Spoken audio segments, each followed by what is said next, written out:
Good afternoon to all. In the last class, we discussed the properties of colloids, it is Brownian movement, like that. In this class, we discuss the next part of the next last one properties of the colloids, and that is the how the charge developed on the surface of the colloidal particles. How the charge, how the charge developed developed developed on the surface of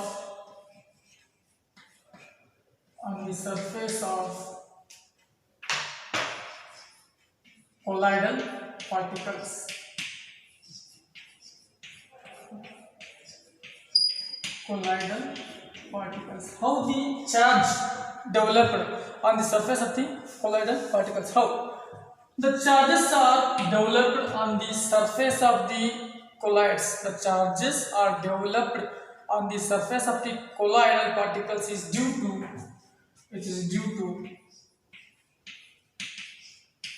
preferential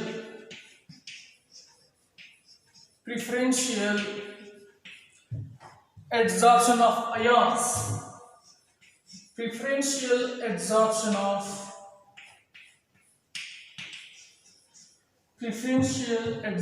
of ions on the surface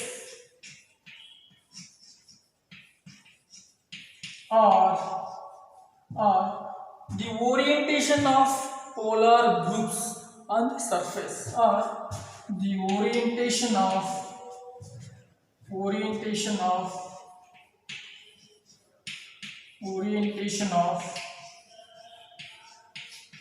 polar groups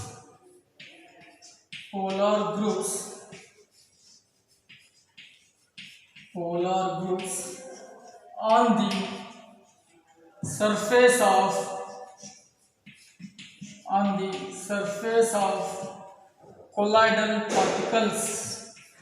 the surface of colloidal particles. Example for this one is in soap missile.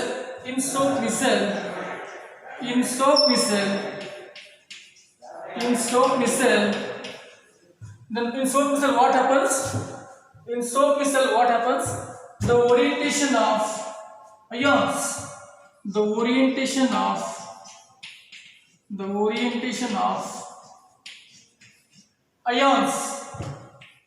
the orientation of ions which makes them negatively charged, the orientation of ions makes that negatively charged, which makes that the soap missile is negatively charged. So if it is oil, then these are the negative orientation of ions. This is negative.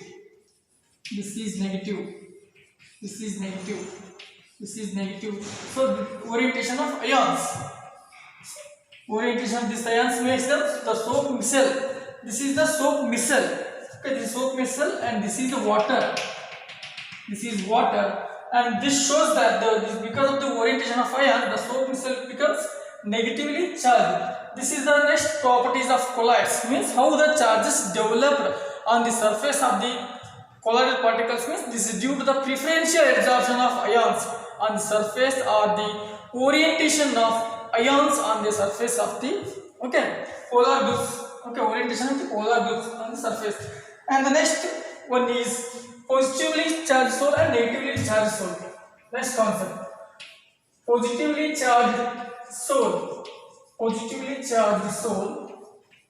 and here negatively charged soul. Some important concept regarding positively and negatively charged soul. The positively charged soul example for this one is hydrated metallic oxides. Hydrated metallic hydrated metallic oxides. Okay, hydrated metallic oxides. Negatively charged soul means which contains negatively charged. Positively charged soul means which contains positively charged. Here this is example for negatively charged soul. So in this case, example for hydrated metallic oxide soul, example for this one is Al2O3 into XH2O and okay CrO3XH2O. Okay, and one more example for this one is hydrated ferric soul, hydrated chromic soul and hydrated aluminum soul, Fe2O3 into XH2O and etc. These are the best examples for the hydrated metallic oxides. And negatively charged soul, example for this one is some copper, gold or silver soul. Okay, and next one is okay some basic dyestuffs.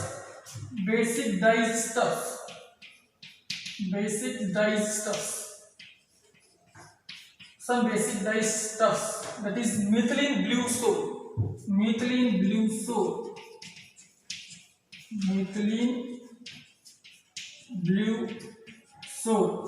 and here in this one is acidic dyestuffs. Second one, acidic dyestuffs, that is the eosin. Here third one is hemoglobin.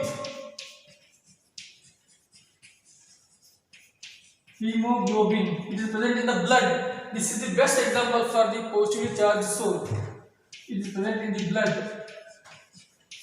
And next, in this case, some starch soul, gum, clay and gelatin. These are the soul for the example for negatively charged soul. And the next one is some oxide, gallium oxide. So these are the example for the positively charged soul. In this case, negatively charged soul, example for this one is arsenious sulfide soul and cadmium. Some oxides. Okay, arsenium sulfide soul, As2S3 sulfide soul. Here oxide soul for the example for positively charged soul, and some arsenious sulfide. Okay, and CDS, cadmium sulfide, CDS. These are the best example for the negatively charged soul. This is the positively charged soul and this is the negatively charged soul. See here, the positively charged soul example for this one is hydrated metallic oxides, that is aluminum hydrated oxides, chromium hydrated oxides and iron hydrated oxides. In this case, in this negative charges, copper, gold soul or silver soul. These are the best example for the negatively charged soul. And next one is basic dyestuffs. Methylene blue soul are the example for positively charged soul. And in this case, acidic dyestuffs. Okay, in that one eosin. Okay, and next one is hemoglobin. This is the best example for the positively charged soul.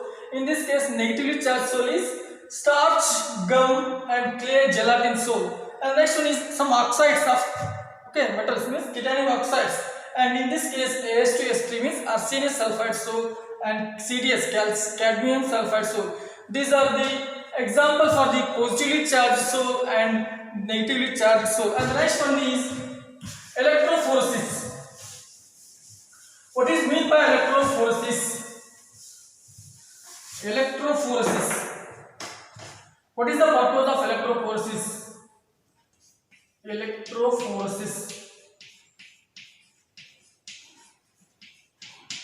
Electrophoresis, if they ask the right means explain the experiment to determine the nature of the charge present on the colloidal particles, is the best experiment is electrophoresis. What is meant by electrophoresis? Electrophoresis is nothing but the movement of the colloidal particles either towards anode or cathode under the influence of electric field is called as electrophoresis. Means electrophoresis means the movement of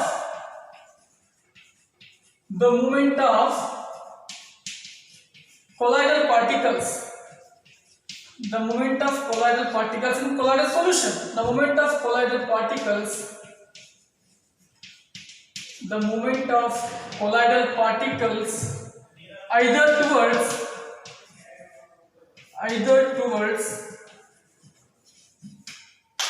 anode or cathode,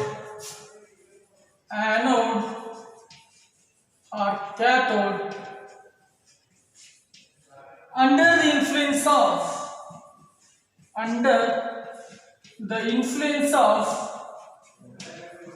the influence of what? Electric field. By applying electric current, then what happens? The colloidal particles move towards anode or cathode. Anyway, that process we can call it as electrophoresis. Okay, under the influence of electric field.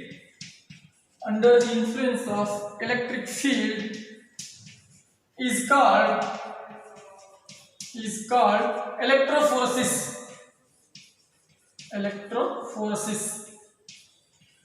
Or cataphoresis. One more name is cataphoresis. Electrophoresis. The experiment will determine the nature of the colloidal particles. That electrophoresis experiment. Okay, we will see. You take U-shaped perforated glass tubes. That is U-shaped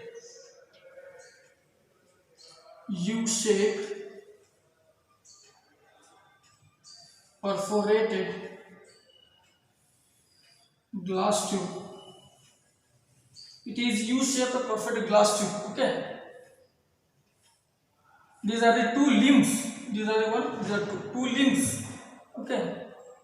This second one limb, this is first one limbs, and it contains, in this U-shaped glass tube contains what? Means arsenium sulfide sol, AS2S3 sol, arsenium sulfide sol, and they dipped in what they dipped in the U-shaped glass tube? Two platinum electrodes. Two platinum electrodes. This is the positively charged, means anode. And this one is negative, means cathode. Okay. Then what happens after applying electric current? Then what happens? Means in this experiment we have to take the U-shaped perforated glass tubes, and this are filled with arsenium sulfide sol. It all contains what? Arsenium sulfide sol. After means the two platinum electrodes are dipped in the two limbs of the glass tubes. Then what means? After passing the electric current, then what happens? The arsenium sulfide sol deposit on the anode side. So this experiment shows that arsenium sulfide sol is negatively charged. So by knowing this experiment, this experiment itself says that it explains the nature of the particles present in the colloidal particles. Means it is whether it may be positive or negative. Okay, this one shows by electrophoresis experiments. We have taken U-shaped glass tubes, and the two limbs we dip the electrodes, and the U-shaped the glass tube contains arsenium sulfide sol solution, colloidal solution. After electric current passing, then what happens? The arsenium sulfide sol deposits on the anode. This experiment shows that arsenium sulfide sol is negatively charged. So because of this reason, it is deposited on the anode. Okay, next one is coagulation. This is about electrophoresis. Example for this one is arsenium sulfide sol is negatively charged because it is deposited or moved towards at anode. Okay. Next one is coagulation.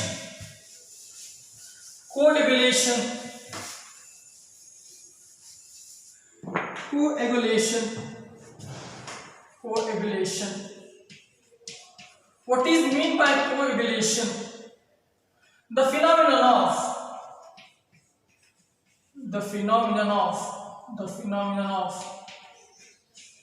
the phenomenon of setting off, the phenomenon of setting off or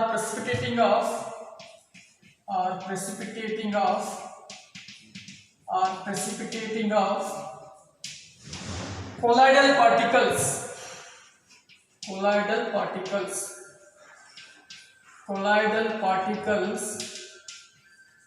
are called coagulation.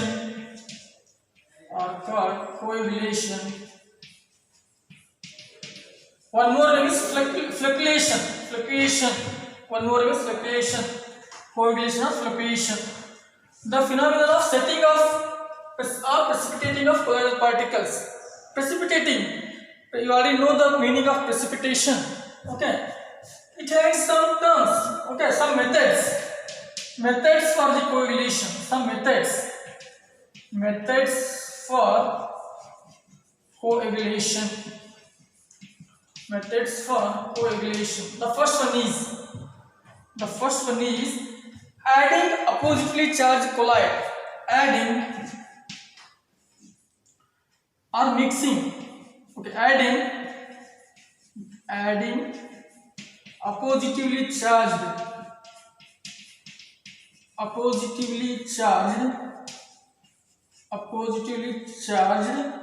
colloid.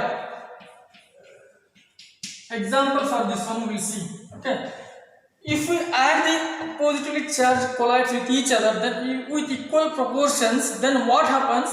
They get neutralized each other, and the sol becomes precipitated. So because of this reason, we have to add the positively charged colloid. Example for this one, see here, hydrated ferric hydroxide.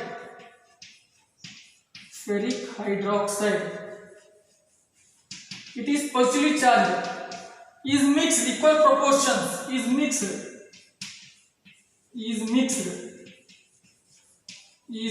with arsenium sulfide. So you already know the nature of the charge is negatively charged. So is mixed with arsenium sulfide salt, As2S3. Arsenium sulfide salt, that's negatively charged. Then what happens? They get neutralized each other and they get precipitated. And the second one is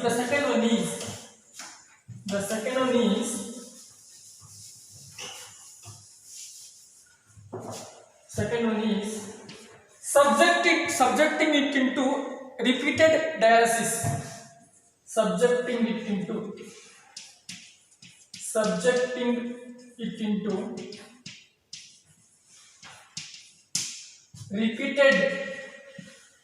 repeated dialysis.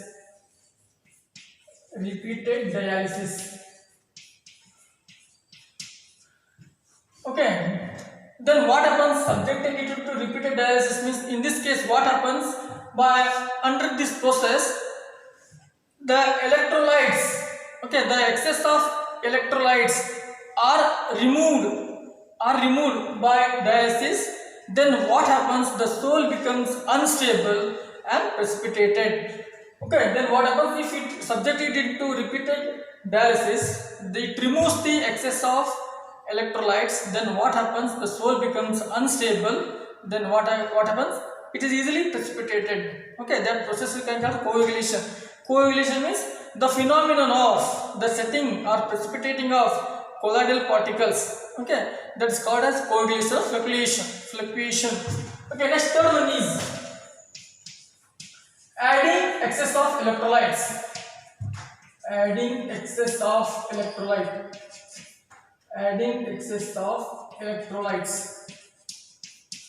Then what happens in this case? If you add the excess of electrolytes, okay, they mixed with the oppositely charged colloidal particles.